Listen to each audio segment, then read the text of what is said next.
Well, welcome, ladies and gentlemen. I'm Zenon Bańkowski, and I'm the Professor of Legal Theory and in this university and a member of the Gifford Committee. And it's my pleasure to welcome you all, and especially to welcome our lecturer, Peter Harrison, who is given the fourth Gifford lecture in his series of 6, as we all know, called Science, Religion and Modernity. Today's lecture will be called Fallen Knowledge.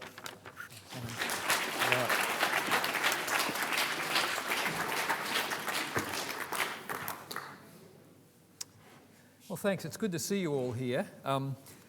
Thanks for the introduction, Zenon. I think perhaps let me begin by just summing up where we've got to so far, in case over the weekend you've forgotten, or in case you haven't been before. And for the ancients, as we discovered in lectures 1 and 2, the study of the cosmos was integrated into the philosophical quest, and the philosophical quest looks very much like a religious or a spiritual one. Part of the reason for this was a belief in the moral order of the cosmos and in the inherent divinity of the heavens.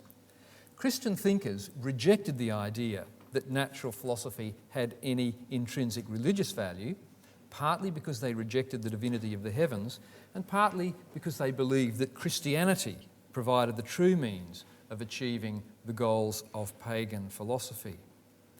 This meant that while the goal of philosophy, the goal of ancient philosophy, including the study of nature, was given qualified approval, the contents of natural philosophy, the putative means of achieving that goal, became of marginal importance, at least for the Church Fathers. Considered apart from its formative goals, which are now accommodated within Christianity, ancient natural philosophy begins to look like a collection of scientific doctrines. This misidentification of ancient philosophy as science, then, is incipient already in the first centuries of the Christian era as an unintended consequence of the fact that Christianity takes over the formative component of ancient philosophy while leaving behind a doctrinal residue. Not surprisingly, then, this misidentification is confirmed when modern historians of science look at the past through the lens of the disciplinary categories of the present and identify in that residue an analogy of modern science. Now, taking the story into the Middle Ages, which we did in Lecture 3, in spite of the patristic rejection of the divine cosmos that to some extent had motivated natural philosophy for the ancients, Christian thinkers nonetheless persisted in the idea of a religiously significant creation, because they were convinced that although the cosmos was not in itself divine, God had nonetheless left traces of theological and moral truths in the creatures. This gives rise to the idea of the book of nature. The focus then shifts from a natural philosophical account of nature, although some elements of this persist, to a symbolic and semiotic account of the meanings of the creatures. And this is pursued as a contemplative religious activity. Part of the reason for this investment of nature with meanings was to do with the centrality of the biblical text within Christianity, a development that was quite new in terms of religious identity. Now, with the rediscovery of Aristotle in the 12th century, natural philosophy comes back into the frame, but its significance now is that it contributes to a series of mental habits or virtues that's regarded as generically useful for contemplation, including theological contemplation. And that insofar as this natural philosophy gives a causal account of the structure of the cosmos, it offers insights into the first cause, God. Now, in all of this, when we think about what kinds of equivalents there might be in the past to our contemporary notions, science and religion, what I've tried to say to you is that there are none. What we do have are understandings of scientia and religio, the Latin equivalents, as inner dispositions, albeit ones that have some association with external acts and with external bodies of knowledge. But their primary sense is as internal qualities.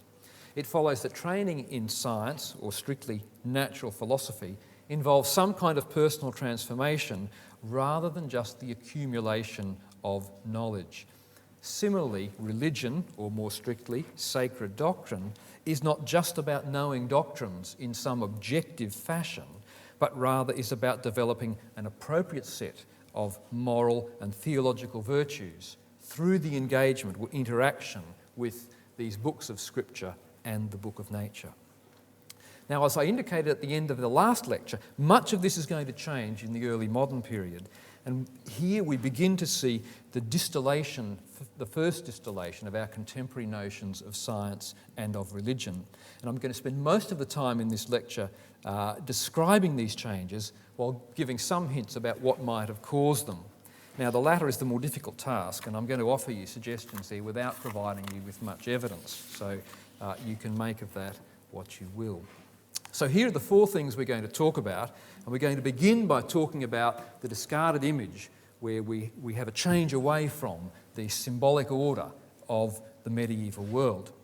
And I'm going to begin with Francis Bacon, who exemplifies a number of the changes that I want to draw your attention to this evening. Indeed, this lecture will be structured around a number of Bacon's central contentions. And as I hope will become apparent, although Francis Bacon is not a scientist, although he makes no substantive contributions to science, he has a profound impact on the way in which natural philosophy is conceptualised, and indeed he transforms the idea of what it is to be engaged in the contemplation of nature. So let's start with this first contention of Bacon's on the medieval idea of the book of nature. Bacon has this to say: "For as all works show forth the power and skill of the workman, but not his image, so it is with the works of God, which show the omnipotency and wisdom of the Maker, but not his image." Now, the idea that the world shows the image of God, Bacon goes on to say, is a heathen opinion. Now, to some degree this is true, because it was Plato, after all, who had asserted that, quote, "the world is a sensible God who is the image of the intellectual." But as we've seen, the notion that we see images of the deity in the created order had also informed the Christian understanding of the book of nature. Indeed, it was a key element of that view. So Bacon's view contrasts not only with the Platonic conception, but also with the view of Origen, who, as we've seen, believed that, quote, "all things have a resemblance and likeness to heavenly things." Or, more recently, Bonaventure, for whom, quote, "the creature of the world is like a book in which the creative Trinity is reflected, represented, and written." So Bacon's view is in opposition to these conceptions, and it's also in opposition to even more recent articulations of this idea that had been inspired by a Platonic Hermeticism. Bacon's denial of the symbolic transparency of the natural world, then, is accompanied by his recommendation of a new method for revealing what he calls, quote, "the true signatures and marks set upon the works of creation." And he opposes this to what he calls again, quote, "the idols of the mind, empty dogmas of traditional natural philosophy." Now, it's important to understand that, like many advocates of this new philosophy or the new science that starts in the 17th century, Bacon does not see himself as stripping the world of religious significance. Rather, he sees himself as offering a genuinely Christian approach to nature in comparison to existing approaches, which in his view had been contaminated by pagan philosophy. Hence his reference to the emblematic conception of the world as a heathen notion. So what Bacon and his contemporaries attempt is a reformation of the sciences, a reformation that was to parallel, for Protestant thinkers at least, the reformation of religion that had taken place in the century before, and which was similarly conceptualised as a purification of a tradition that had become paganised. Bacon then proposes a new non-allegorical way of reading the book of nature. Now, what prompted this more literal reading of nature is, like most questions to do with historical causation, a complicated one. I've suggested elsewhere that one important factor relating to this series of changes was changes to the interpretation of the other book, the book of Scripture. For patristic and medieval advocates of allegorical interpretation, as we've seen, allegory was not just a way of giving multiple meanings to words, but it was a way of reading the objects of the natural world. So, as we've seen, pelicans have this symbolic significance. They signify Christ's incarnation and atoning death. The premise of allegory is that natural objects have a meaning. As a consequence, then, any attack on allegorical interpretation will have implications for how the world is interpreted, necessarily, since the meanings of words and things were intimately connected in this rich web of symbolic meanings. Now, just such attack on allegorical interpretation was mounted by the Protestant reformers. Martin Luther, for example, bluntly declared that allegory was for weak minds and idle men. For him, it was the literal sense that contained the whole substance, nature, and foundation of the Holy Scripture. John Calvin also prioritised the historical or literal sense of the text, chastising those who pursued allegory. So, longish quote, but basically, Scripture, they say, is fertile and has multiple meanings. But I deny, he says, that its fertility consists in various meanings, that anyone may fasten at his pleasure. Let us know then that the true meaning of the Scripture is the natural and simple one, and let us embrace it boldly and hold it resolutely. Let us not merely neglect as doubtful, but boldly set aside as deadly corruptions those pretended expositions that lead us away from the literal sense. I'm sure you get the idea. Now, this century of allegory was motivated by reformers' vesting of religious authority in Scripture alone. So the principle of sola scriptura, in turn, presupposed that when it counted, the meaning of Scripture needed to be clear and unambiguous. The reformers also sought to liberate the text of Scripture both from the interpretative authority of the Catholic magisterium and from a long exegetical history which in their view had obscured the true meaning of the text. The critique of allegory, moreover, was accompanied by a general suspicion of symbolic representation, and thus the program of the reformers was associated to varying degrees with a contraction of the sacramental world. So we go from 7 sacraments to 3 or down to 2, with a sometimes virulent iconoclasm, destruction of religious imagery, and a correspondingly positive emphasis on the unvarnished written word. So to some extent we have a move from image to word, and the allegorical symbolic conception both of nature and of reading the biblical text is going to go by the wayside. So given the intimate connections between allegory and the meanings of natural objects, we would expect to find that the older idea of the book of nature, to which the allegorical worldview was so integral, would be significantly modified, and this is precisely what we do find. And I'm just going to give you a few examples of book of nature metaphors so that you can compare these with the ones we looked at in the previous lecture. The old book of nature metaphor, God has instituted meanings in the creatures. We get a very different conception of what the book of nature is like now. Kepler and Galileo, both of whom were key figures in the scientific revolution, thus contended that the language of the book of nature was mathematical. So Galileo, who you see here, has this famous statement about the book of nature. And he says, philosophy is written in this grand book, the universe, stands open to our gaze, but the book cannot be understood unless one first learns to comprehend the language and read the letters in which it is composed. It's written in the language of mathematics. And its characters are triangles, circles, and other geometrical figures, without which it's humanly impossible to understand a single word of it. This is a very different conception of the book of nature. So although it's common to hear that the idea of a book of nature starts with the fathers and comes through into the modern period, it undergoes a dramatic transformation at this point. It's not then a contemplative hermeneutical practice that will lay bare the hidden intelligibility of the cosmos, but on this account, it's mathematical skill. Nature on this model, then, consists of idealised geometrical entities rather than divinely instituted symbols. Now, some people want to argue that this move to mathematics is a Platonising move To some degree it is, but it's not a Platonising move insofar as it denies the symbolic capabilities of the natural world.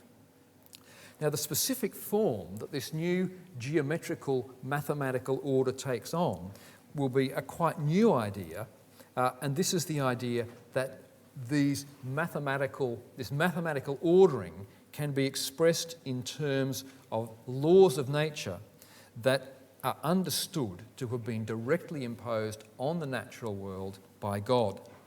And I'll just give you a couple of examples of this laws of nature talk. So here we have Descartes, who is a key figure in instituting this new conception of a mathematical order in the natural world. He says, God imparts motions to the parts of matter when he first created them, and now he preserves all this matter in the same way and by the same process by which he originally created it.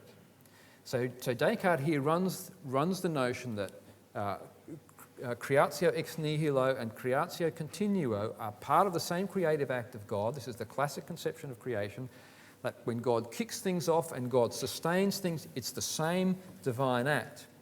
But he goes on to say that because God is immutable and infinite, the laws of nature are similarly immutable and infinite. So the laws of nature draw their characteristics from their divine author, who has instantiated these laws and stamped them on to the natural world. Robert Boyle, who is the author of the eponymous gas law that you all would have learned about in physics at school, no doubt, P1, V1, etc., says the laws of motion did not necessarily spring from the nature of matter, but depended on the will of the divine author of things. Motion, then, is not a feature of matter itself, but derives directly from God. I'll say something more about that in a moment. But let me just give you one more. Samuel Clarke, who was the famous Newtonian, probably the most able metaphysician and theologian of the 18th century, and it's Clarke who takes up Newton's cause in the great debate with Leibniz, says, the course of nature cannot be anything but the arbitrary will and pleasure of God exerting itself and acting on matter continually. So this conception of nature as obeying arbitrary laws conferred by God will help motivate the empirical inquiry into the operations of nature.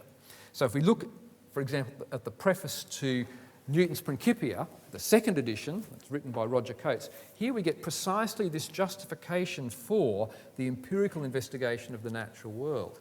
It's the business of true philosophy. Notice we're still talking about philosophy here. The business of true philosophy to derive the natures of things from causes truly existent and to inquire after those laws on which God the Creator actually chose to found this most beautiful frame of the world and not those by which he might have done the same had he so pleased.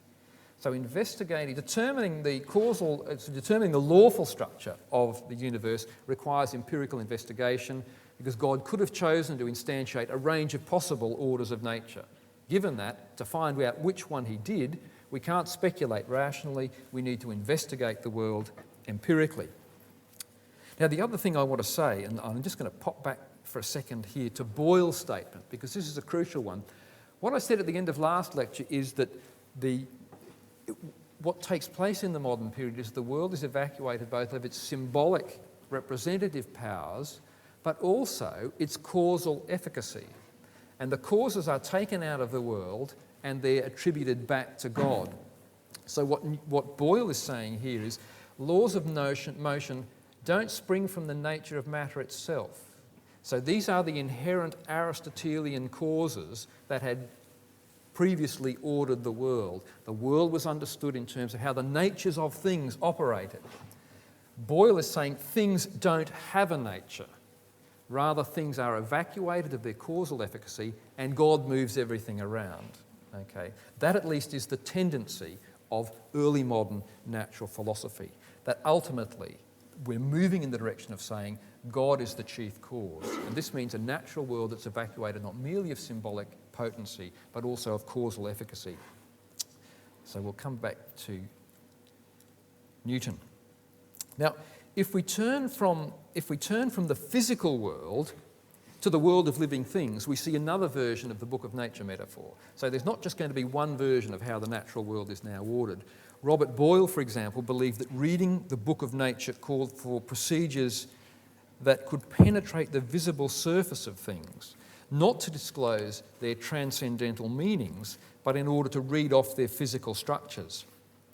Boyle, when he's talking about the world of living things as opposed to the cosmos, thus spoke of the creatures as texts to whose exposition physiology is necessary. Their meanings, if we may still call them that, lay within them rather than beyond them. So the discernment of their meanings then was to be facilitated through experimentation, dissection, and artificial magnification. And we have here some of the objects of, some of the instruments of the scientific revolution that allow and prompt this new means of interpreting the natural world. Now, in his characteristically laboured prose, Boyle is the most atrocious prose stylist. Boyle explained that living things were texts whose interpretation called for what he calls penetrating indications directed towards the discovery of their unobvious properties. So he's alluding here in part to the practice of shorthand. He goes on to say that the creatures represent the stenography of God's omniscient hand. Okay. Now, even more direct evidence for the demise of the symbolic world on which the older Book of Nature metaphor had depended comes from works of natural history that explicitly identify themselves with the reformed approach to nature and to the new experimental science. Whereas traditional natural histories still enumerated the symbolic meanings of the creatures, this emblematic stance was explicitly rejected by advocates of the new philosophy. Just a couple of examples. Nehemiah Grew, 1641 to 1712, who was a pioneer of plant physiology and an active member of the early Royal Society, makes a point that in his works he will exclude mystic, mythologic or hieroglyphical matter. Instead, he said, he will focus on the use and reason of things. And use I'll come back to in a moment. John Ray, in his ornithology, John Ray, the famous, in a way, pioneer of taxonomy and a great natural historian, John Ray announces in his ornithology that he will not be dealing with homonymous and synonymous words or the diverse names of birds or hieroglyphics, emblems, morals, fables, or anything pertaining to divinity, ethics, grammar, or any kind of humane learning. These, he said, do not have a place in legitimate natural history. Right, so all of that emblematic stuff is out the window. These developments then spelt the death of a universal hermeneutical framework in which the books of nature and scripture were interpreted together. Now even the book of nature was subjected to a plurality of hermeneutical practices, mathematical, anatomical, taxonomic. But the collapse of this unified system of interpretation and the separation of the study of texts from the study of the natural world by no means meant that the study of nature was pursued independent of theological considerations, as we've already seen with the conception of laws of nature. Instead, a new partnership develops between theology and the new natural science. And that's what I'm going to talk about now. So I'm going to talk about lay theologians and a secular theology. Now, that nature still bore theological significance for its early modern investigators, who were pioneers of science, is evident in Francis Bacon's insistence that while nature does not bear the image of God, it nonetheless expresses his wisdom and power. So while nature can no longer be read for its deeper theological and moral meanings, nonetheless, systematic investigation of its underlying principles suggests a purposeful design and a being powerful enough to instantiate that design. The cosmos, in other words, might not offer representations of the Trinity or recapitulations of the Christian story, but it nonetheless provides a limited number of premises from which minimal truths about God can be inferred. And for a time, it still teaches some basic moral truths. Now, often these premises do not display themselves on the surface of things. And that's why Boyle says you need penetrating indications to dig into things. Rather, depending on what features of nature are investigated, these premises might become manifest only through highly sophisticated mathematical analysis or laborious experiment or painstaking observations using various magnifying glasses. So, for example, Galileo, as we've seen, says you can't understand the language of nature unless you understand mathematics. Isaac Newton declared in the celebrated General Scholium of his Principia that this most beautiful system of the sun, planets and comets could only proceed from the counsel and in dominion of an intelligent and powerful being. But this conclusion follows some 500 pages of the most recondite mathematical reasoning, the full significance of which could only have been understood by a mere handful of his contemporaries. To consider another example, Robert Hooke, pioneer and populariser of microscopy and author of the incomparable book Micrographia, which has beautiful microscopic drawings, observed that the more we magnify objects, the more we discover the imperfections of our senses and the omnipotency and infinite perfections of the Creator. So here's his microscope, and here one of the drawings from the Micrographia. But the evidences offered in the Micrographia were mediated by an individual who had spent countless hours designing and constructing this sophisticated optical instrument, mastering its use, which then was no small matter, and indeed it's quite tricky to get used to working a microscope, and then producing these beautifully detailed drawings of the flea that you see here. So the natural theological enterprise thus became dependent upon those who were equipped to read nature in these new ways. That is to say, upon natural philosophers and natural historians, because it was they who uncover the premises of natural theology. The early modern period thus sees the appearance of what historian Amos Funkenstein has called secular theologians, by which he means individuals who are not professional theologians and yet who make theological claims. This is quite new. While acknowledging the relevance of natural philosophy for theology, the medieval universities had observed a very clear distinction between the faculty of arts and the faculty of theology. Masters of arts would not have presumed to speak on theological matters. They were dealing with natural philosophy. However, the 17th century sees a quite explicit engagement in theological speculation by natural philosophers. Indeed, this was partly what got Galileo into trouble, speculating about biblical exegesis when he was a mere mathematician. Now, natural philosophers then... Sorry, I've jumped ahead. We can consider a couple of prominent examples of secular theologians. Johannes Kepler, for example, wrote in a letter to his old teacher, Michael Maestlin, that, quote, "I had wished to be a theologian, and for a long time I was troubled, but now I see how God is also praised through my work in astronomy." Later, Kepler would say that the whole world is the temple of God and the book of nature, and to contemplate nature was thus truly to worship God, to venerate him and wonder at him. Natural philosophers, said Kepler, were priests of nature. Robert Boyle similarly argued that the world was the temple of God and that this gave warrant to the priestly vocation of those who investigated the natural world. So Boyle observed, quote, that philosophers of almost all religions have been, by their contemplation of the world, moved to consider it under the notion of a temple. And he goes on to say, the contemplation of nature is the first act of religion and equally obliging in all religions. And then continuing, discovery to others of the perfections of God displayed in the creatures is a more acceptable act of religion than the burning of sacrifices, and so on. Okay, so for Boyle then, ordination in this priesthood called for a knowledge of the operations of the natural world. The true priestly vocation, in short, could be followed by those who were familiar with the workings of nature. Now, natural philosophers were quick to point out that the special expertise, that they brought to the realm of theology. Thomas Spratt, who in 1667 wrote a famous apology of the newly formed Royal Society, claimed that experimental philosophers, on account of their special knowledge of the intricacies of nature, are capable of offering praise, quote, that will be more suitable to the divine nature than the blind applauses of the ignorant. Natural philosophers, he contended, are also able to distinguish genuine miracles from spurious miracles.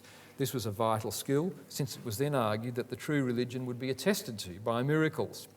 Robert Boyle agreed that natural philosophers, above all others, have the ability, quote, to examine miracles, prophecies and other proofs that are alleged to evince a real religion. Now, notice here we can also see a particular conception of religion being constructed. So in all of this, natural philosophy began to assume a dominant role in the interpretation of the book of nature and the book of Scripture. It was no longer the case that Scripture provided the key to the significance of living things, and Bacon's own articulation of the book of nature metaphor already points to this. I won't put it up, but I'll give you the quote. There are, he says, 2 books or volumes to study if we will be secured from error. The Scriptures revealing the will of God, and then the creatures expressing his power, whereof the latter is the key to the former. The book of nature is the key to the book of Scripture. Robert Boyle hints at a similar priority. He says, quote, God has made some knowledge of his created book both conducive to belief and necessary to an understanding of his written one. From the very start of the new sciences then, there was a powerful alliance between natural theology and natural philosophy, and the advantages we need to understand flowed both ways. Indeed, the new science needed to establish its religious credentials in order to secure social legitimacy. This new alliance was built, though, on quite a different conception of what natural philosophy was about, and it also contributed to a subtle transformation of what it was that religion was about. So I'm going to consider both of these in turn. So we'll look at the new science, and then we'll look at the new religion. Now, it should be clear, if you've been following what's been going on in the other lectures, that all of this assumes a rather different set of intellectual and moral virtues on the part of the observer of nature. In other words, we have a transformation of the idea of who the natural philosopher is. Whereas for the Church Fathers, the goals of classical philosophy could be conditionally endorsed, provided that Christianity was acknowledged to be the means through which these goals could be achieved, now the goals of the natural philosophical quest are themselves called into question. Again, this is part of an attempt to re-Christianise what was regarded as a paganised Christianity and a paganised natural philosophy. Now, a key element of the new focus is the way in which the biblical narrative of the fall becomes a central ordering principle in the new natural philosophy. And Francis Bacon puts it this way: by the fall, man fell at the same time from both his state of innocency and his dominion over the creation. Both of these losses can in this life be in part repaired, the former by religion and faith, the latter by the arts and the sciences.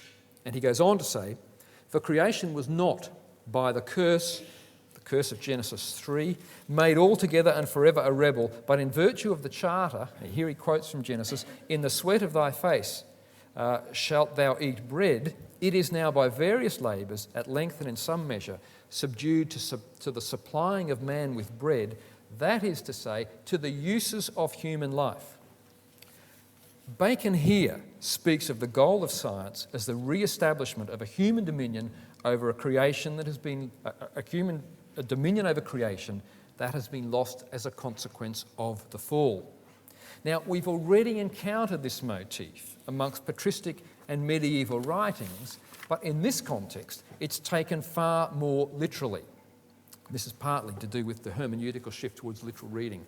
In Bacon, the interiorised understandings of dominion that we encountered in the Fathers and medieval thinkers are now directed outwards onto the world. So we have a literal mastery of nature, a capacity to bend material nature to our will. This becomes an integral part of the redemptive process. At the same time, there is now a division of the redemptive goals, so that the loss of human innocence is addressed by religion, and the loss of dominion over nature is to be re-established by the arts and by the sciences. So just to rehearse, so that you remember what I said about conceptions of dominion in the Fathers in the Middle Ages, the beasts were conceived symbolically as passions in the mind that needed to be brought under control. So they were psychologised and interiorised. Now we have the exteriorisation of that conception of dominion, and that follows a literal reading of Scripture on the question of dominion. For Bacon, then, the true end of philosophy, and more specifically natural philosophy, is the transformation of the world rather than the transformation of the person of the philosopher. He writes then, knowledge is to be sought not for the quiet of resolution, not for contemplation and personal transformation, but for a restitution and reinvesting in great part to man of the sovereignty and power that he had in the first state of creation. Later he will go on to say that the true ends of knowledge are not for the pleasure of the mind, not for personal formation, but for the benefit and use of life, that they perfect it and govern it in charity. Okay, so it's a radical refiguring of what it is to be a natural philosopher. Bacon rejects the idea that the philosopher is to be concerned first and foremost with the quiet consolations of the contemporary life, and must instead, he says, become engaged in a mission to restore the natural world to its original perfection, or at least something getting close to that. As the historian Stephen Gaukrodger has expressed it, Bacon represents, quote, the first systematic, comprehensive attempt to transform the early modern philosopher from someone whose primary goal is how to live morally into someone whose primary concern is with the understanding of and shaping of natural processes. Self-dominion, as the goal of the natural philosophical life, is eventually displaced by the quest for a dominion over things. And as we'll see in the next lecture, this dominion over things is progressive and cumulative. Now, Bacon's contemporaries will endorse a similar viewpoint, and I could multiply instances beyond necessity, but I'll just give you two very quickly. Here's Thomas Hobbes, who for a time was Bacon's own secretary. And you can see it here, it's quite plain. The end and scope of philosophy is that we make use to our benefit of effects formerly seen for the commodity of human life. This is contrasted in the next sentence with the traditional view, inward glory and triumph of the mind, that the man may have over mastering something. Forget that internal stuff, says Hobbes. It's about the benefit and commodity of human life. Okay? If you're going to bother with philosophy, he says you might as well have some practical outcomes. Now, I'm not going to put up Descartes, but Descartes similarly speaks of a new practical philosophy that, quote, will be useful in life.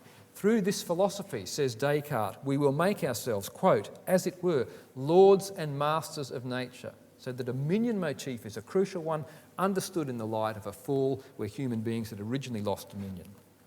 So what we see in these developments is that the three kinds of virtues that we discussed in previous lectures, intellectual, moral and theological, are now associated less with inner dispositions than with external acts. The intellectual virtue of scientia is reified into a set of experimental practices, scientific methods as we would now call them, and their outcomes and we have in this process the beginnings of what's starting to look like modern science. The theological virtue of charity becomes those works devoted to the relief of the human estate and made possible by a new knowledge and mastery of nature. So rather than an internal infused virtue, charity is this active scientific business, or business made possible by science. And finally, the moral virtue of religio too becomes less of an inner attitude of piety and more a body of doctrines. In a context of competing scientific and religious claims, a scientific and religious pluralism, if you will, both science and religion, still using these anachronistically, both science and religion now require evidence to support their propositional claims. And in offering rational support for religious beliefs through natural theology, the new sciences achieve a social legitimacy that they crucially need. For its part, religion becomes increasingly to be thought of as involving beliefs, the most basic of which are supported by the new sciences. Now, this early modern alliance of science and religion then, again using these terms somewhat anachronistically, goes a considerable way towards establishing and consolidating these two reified entities, science and religion. Now, I want to turn to the second term in the relation, a new religion, as the final part of the lecture. Now, here I'm going to pick up on an argument that I outlined in the very first lecture. And in that first lecture, I suggested that our idea of religion as a reified something can be traced to the 17th century. One of the causes of this process of reification, to which as yet little scholarly attention has been paid, is this new alliance between science and religion, or this new kind of science. Bacon himself draws our attention to the new understanding of religion that's beginning to emerge in the 17th century. And Bacon says this: the quarrels and divisions about religion were evils unknown to the heathen. The reason was because religion of the heathen consisted in rites and ceremonies rather than in constant belief. Now, Bacon's clear implication here is that we now have a new idea of religion. The new idea of religion, says Bacon, is creating some difficulties because we have a plurality of beliefs. This was a problem that didn't bother the ancients. And to some extent, Bacon is right, that we have a new conception of religion, and that new conception of religion starts to make religious pluralism, or a plurality of competing propositional claims, it starts to make that a genuine difficulty.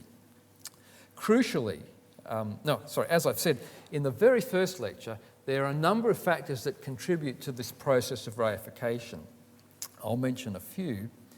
Crucially, of course, the Protestant rejection of implicit faith promoted the idea of religion as entailing explicit propositional faith, explicit propositional beliefs.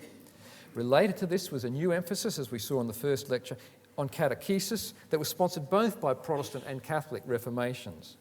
The new maps of Europe that followed the wars of religion also enshrined quasi-legal understandings of religion, again understood in terms of beliefs and practices, and indeed canonically defined in that way.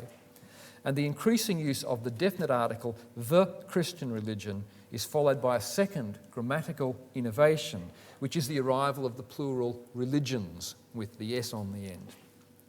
The appearance of the plural religions also signalled a shift away from the systematic entities that, like the original Christian paradigm, were constituted by beliefs and practices. Now we're in a position to consider the relevance of developments in natural philosophy to this process of reification that I outlined in the first lecture. So, what's the new science got to do with that? First of all, attempts to allay fears about the new atheistic tendencies of the new sciences, and these fears were fueled partly by the partnership of Epicurean atomism and the new natural philosophy. Right? So we have a new atomic matter theory that was revived from Epicureanism. This prompted apologetic defences of the new sciences that stressed the way in which they actually lent support to religion. Now, to be sure, some of this was intended as support for religion understood in the traditional sense of inner piety. But inevitably, it was the basic truth claims of Christianity that were singled out as being what was supported by the new science. This makes possible the rise of a new natural theology. In fact, I would suggest that while we imagine that there has always been an activity, natural theology, which involved arguments for theism based on putatively neutral premises, in fact, this discipline is only as old as our modern conception of religion. That is to say, natural theology proper kicks off in the 17th century. This is not a knock-em-down argument for that, but if we look at the terms natural theology, theologia naturalis, we don't see them before the 17th century. Now, that doesn't mean that the activity wasn't there. The activity may well have been there before the label. As I say, this is not a knock-em-down argument, but at the very least, it's suggestive. I've done this the old-fashioned way. I didn't do the Google Ngram on this one, so it can be done, and that's what it looks like. The light blue is the Latin version, the dark blue, the English equivalent. As I say, I'm not basing my argument on this. Really, I'm illustrating the argument by making reference to that frequency. More generally, the idea is that natural philosophy, during this period, more generally, the idea is that natural philosophy and natural history provide evidence that supports certain religious propositions, with the consequence that religion is understood to be not an inner disposition, which needs no such support, but a body of propositional truths, which arguably does. That is to say, a significant component of religion comes to be identified with what is capable of being supported by the new natural philosophy.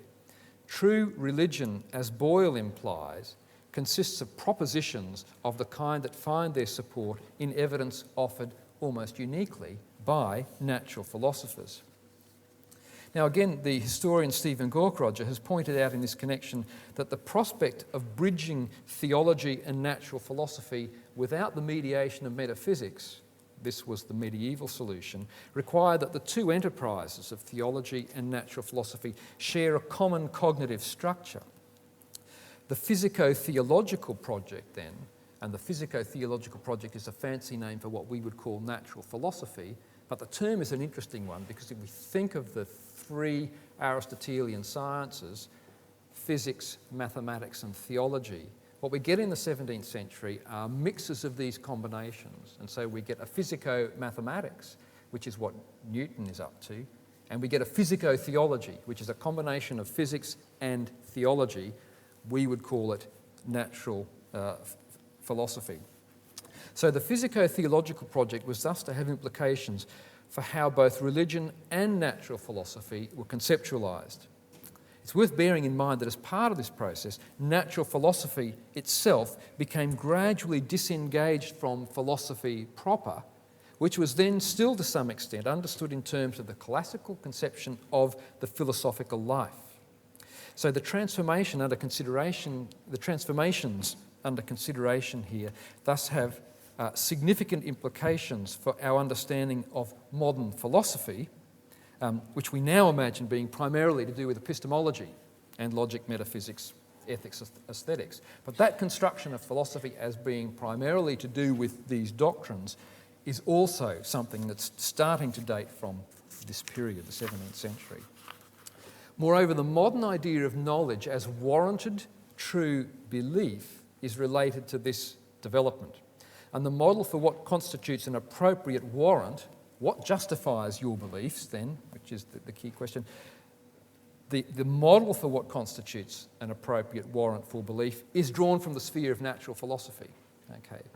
Now, without wishing to be too teleological, the culmination of this process comes with demands of logical positivists in the last century, that aesthetic, moral and religious claims be subjected to the verification principle. The verification principle which was supposed to be the principle upon which scientific knowledge was based. Now, while it's generally recognised now, in the philosophical community at least, that the verification principle was a criterion that no form of knowledge could actually satisfy, including scientific knowledge, the notion that religion consists of factual claims that can be subjected to scientific confirmation is common enough in present-day science and religion discussions, and it's accepted not only by scientific critics of religion, but also by many religious apologists as well. And that's new and dates from the 17th century. That's the broad claim. Finally then, this new transformative partnership is entered into not only because natural philosophers claim a special role in providing premises for the arguments of natural religion or natural theology, but also because natural philosophy itself stands in need of social legitimacy. And one way of shoring up its social legitimacy is by establishing its religious usefulness. I'm going to talk more about this in the next lecture. More generally, it can be said that partly as a consequence of the attentions of natural philosophers, Christian conviction came to be vested in the impartial sifting of evidence and the subsequent arrival at the correct conclusion.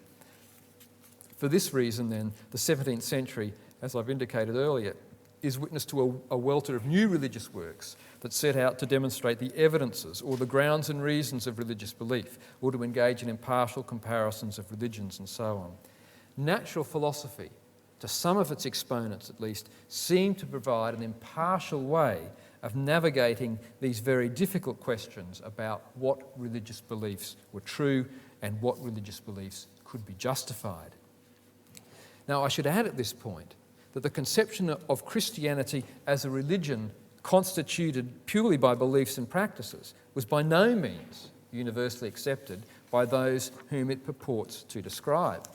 From John Wesley's strangely warmed heart to Schleiermacher's feeling of absolute dependence, there have been strong reactions against this rationalised and propositionalised version of Christian faith. Indeed, Schleiermacher explicitly rejects it. But note that Schleiermacher's work in which he does this is entitled On Religion. So the debate now shifts to what is the genuine content of this new construct, religion, and indeed for outsiders, this construct religion tends to be construed as propositions and particular practices. We can also say, it's worth pointing out, that the conception itself has met with considerable resistance on the part of religious insiders.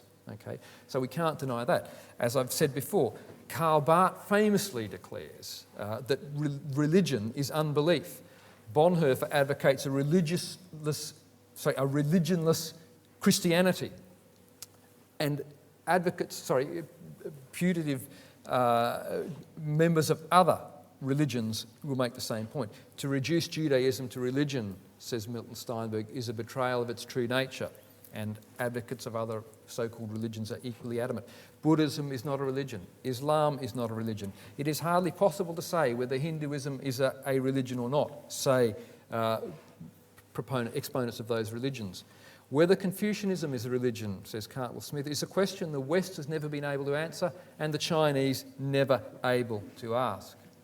So, although we have this conception, my point is not that it's uncontroversial, but nonetheless it's there, and it's this conception that tends to figure in science and religion discussions. And as I've said, these two conceptions of a modern conception of science and a modern conception of religion are to some extent codependent. So, the coming into being at this time of a generic concept of religion is at the very least an outsider's term for Christianity, and that religions are constructed in its image, I think, is undeniable. And the evidence about the construction of religions I gave in the first lecture. It's generally assumed that this religion is a natural kind, and I'm going to come back to natural kind in the last lecture, so I'll talk about that then, but in the meantime you can Google it if you're interested. It's generally assumed this religion is a natural kind, and as such it's something that can be explained and analysed. As a measure of the uptake of this new notion of religion, we can consider the frequency with which the term religions, the plural form, increases from the 17th century on. So here's another graph for you just to have a look at. The appearance of a generic religion is the precondition for the appearance of plural religions. While religion is an inner disposition, the notion of plural religions makes no sense. When religion is objectified, then it makes sense to talk about plural religions, and there from 1470 to 1680 we see these plural religions proliferating. It's this modern conception of religion then that shapes our present understanding of the world religions and how they relate to each other. And it's this conception of religion that also informs discussions of the present relations between science and religion. So it's a precondition for discussions between religions and discussions between science and religion. All right, to conclude then, it seems hardly necessary to point out that developments of this kind, while initially pursued in support of the doctrines of Christianity, were to render this new entity, the Christian religion, susceptible to new avenues of criticism that focused on the rationality of its propositional contents. For the most part, Christian apologists at the time were quite confident that the challenges from the natural sciences could be easily dealt with, and for a time they were correct. Certainly it's true also that the natural sciences gained strength through sharing intellectual territory with religion, but religion arguably became, in time, more vulnerable, this newly conceived religion. Hence, for example, the aphorism that no one doubted the existence of God until the Boyle lecturers undertook to prove it. So, it's plausible to argue, I think, that in the middle of the 18th century, the religious hypothesis about the origins and design of the world represented a kind of inference to the best explanation. although David Hume had already had a shot at it. This stance was only possible, however, because of the current state of natural history. The advent of Darwinism rendered this less plausible, although arguably much more damage was done by historical biblical criticism.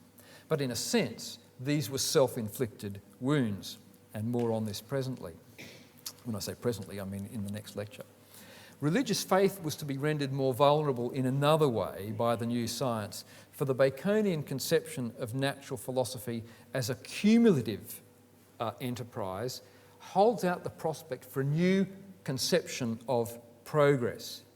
The perfection of sciences, the perfection of the sciences, says Bacon, will come, quote, not from the swiftness or ability of any one inquirer, but from a succession of them. Perfectibility, once thought to reside in an inner process of deification, a process that would continue in the life to come, is now projected outwards onto the canvas of history and becomes a matter for successive generations. On this view, an ever-expanding body of scientific knowledge is dynamic and progressive in a way that religion, propositionally construed, cannot be. So the subject of science, religion and progress we'll talk about in the next lecture. Thank you.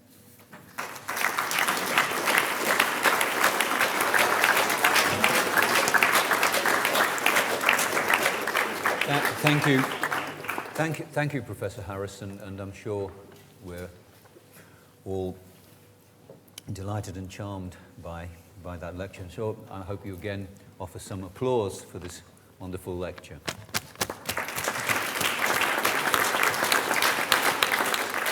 Yeah, you talked a little bit about the again this journey from the inner life to the outer life, from the subjective to the objective, and you referred briefly to Wesley's heart strangely warm. So in theology, there clearly were reactions against that. It seems to me with the emerging science of the mind, there were also reactions against that. If you think of people like Freud, Jung, and Adler, and so forth, these people were returning to the subjective, to the symbolic, to the inner life, as opposed to the phrenologists, which were exploring the bumps on your skull. Would you like to comment a wee bit about these apparent anomalies and reactions heading in apparently opposite directions? Yeah, I mean, I'm not sure that the Freudian, that in psychology we have a reaction against this particular notion. I mean, I think, so to give you an example, I mean, it seems if you look at Freud's treatment of religion, it seems to be precisely premised on the notion that you have here a generic something that will admit of some kind of explanation. Now, we don't, and so the very issue of, and this is a tradition that starts with David Hume's natural history of religion. That's the tradition I see the Freudian conception in, which is to say you now have religion so constituted as a thing that we can now offer explanations for the origins of in psychological terms. So I don't see the Freudian move as a move against, well, certainly I don't see it as counting against the story that I want to tell, which is a story that a notion of religion comes into existence, okay?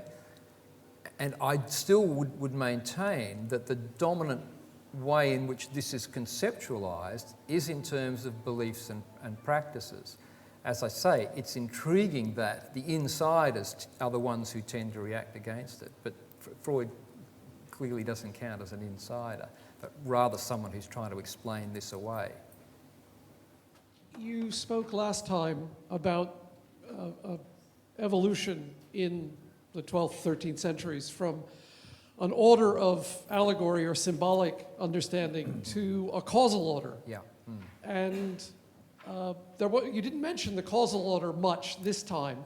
Yeah. And it feels to me as if there's rather more consistency with that story and the new story than very evidently you dismiss with respect to the other one. Am I Is there something there? Yeah. No, you're exactly right in terms of what I said. And thank you for your question, because it now gives me an opportunity to say what I didn't say, and that is this, that the conception of causal order that gets up and running in the 12th century is an Aristotelian conception of causal order. And the question is that conception of causation cause as we know it? And to some extent it's not. So the Aristotelian conception of causal order is this, that in essence things have within them the kinds of properties that make the world run. And as many of you will know, Aristotle has a fourfold conception of causation that are material, formal, efficient and final. And of those, it's only the efficient that we recognise as a cause, where one billiard ball hits another billiard ball. Right? That's what we think of cause. But for Aristotle, a causal explanation is a complete explanation, because insofar as it invokes these four causes, it's what are things made of, the form it takes, what moves it or what it moves, and then the purpose for which is the inherent final cause. Now, on the traditional story, I think what happens when we have an atomic matter theory or corpuscular matter theory coming in the 17th century, the material and formal causes go, and of course there are strong critiques of final cause. Descartes is particularly adamant that we can't explain things in terms of a final cause. Here's a final cause explanation. The rain falls so that the crops will grow. No, we're not buying that kind of explanation. But I think what's often missed is that the efficient cause, the source of motion, which we tend to associate with, because that also goes as well. And it starts to disappear with Descartes. And it's, as I say, you have a tendency towards this doctrine of causation called occasionalism, where we don't have causes in nature.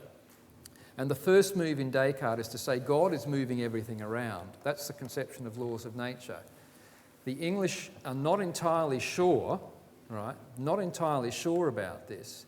Malebranche, the French philosopher, takes it to its canonical formulation that God is the only genuine cause.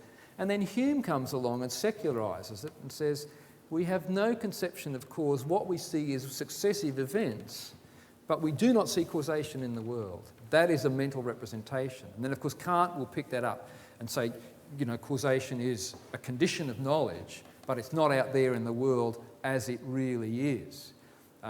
So there are a number of factors. There's the philosophical move. The theology, I think, is crucially important because it's a development of a nominalist conception that we find then rehearsed in the Reformers about the omnipotence of God, and the power of God is such that there is nothing in the natural world that's even vaguely like it, because God's doing all the work.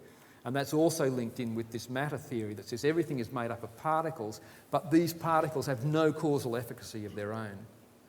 So that's the part of the story that I didn't really say. And so in the last lecture, right, I talked about an order of symbols and an order of causes. Allegory and its demise explains what happens to the symbolic order. We think causes still hang around, but really they don't, for the reasons I've just given.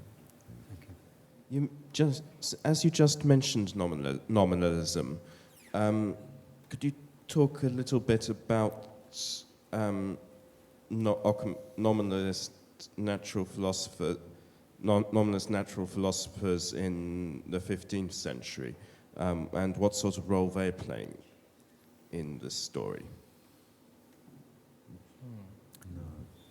I mean, it's a difficult question, and in a sense, in my story, as you will have gathered, they don't play any role, because the story I've told has been sort of skimming the wave tops, and as in a sense you're sort of latching onto here, there are key components of it that are left out, and increasing the next two, you'll see we leave out even more. So these guys, yes, they are important, and they're important for setting up. They're important for setting up the preconditions for this conception of laws of nature that I've spoken about. And there's an increasing emphasis on God's absolute power and God's sovereignty as being, in a sense, one that's not one that's not amenable to rational analysis on the part of human agents, okay?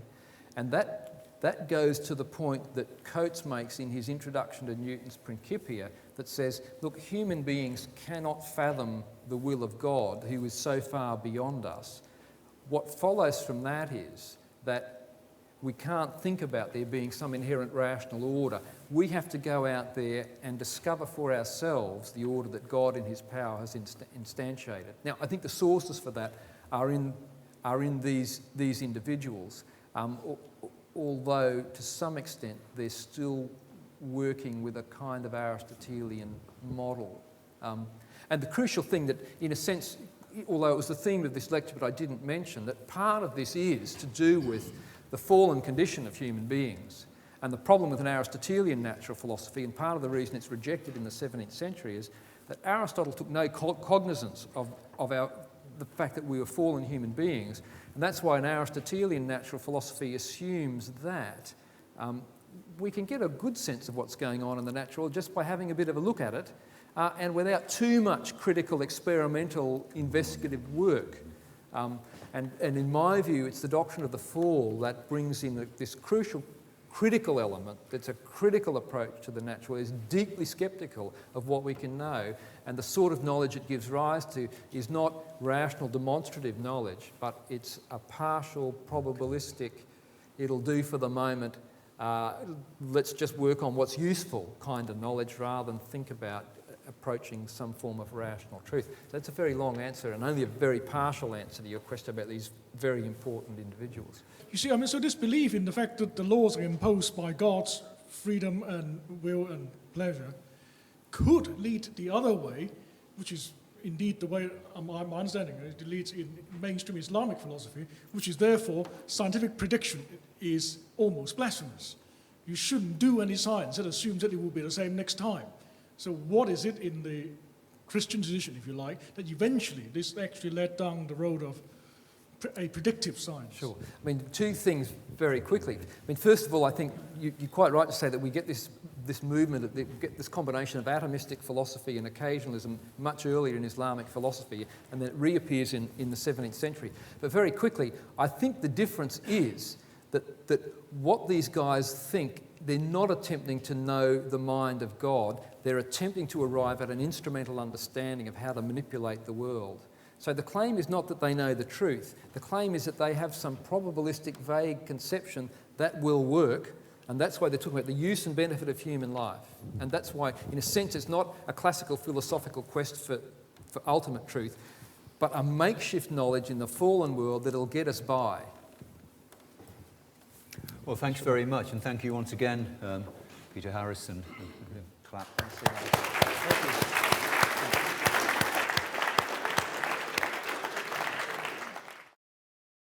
This production is copyright The University of Edinburgh.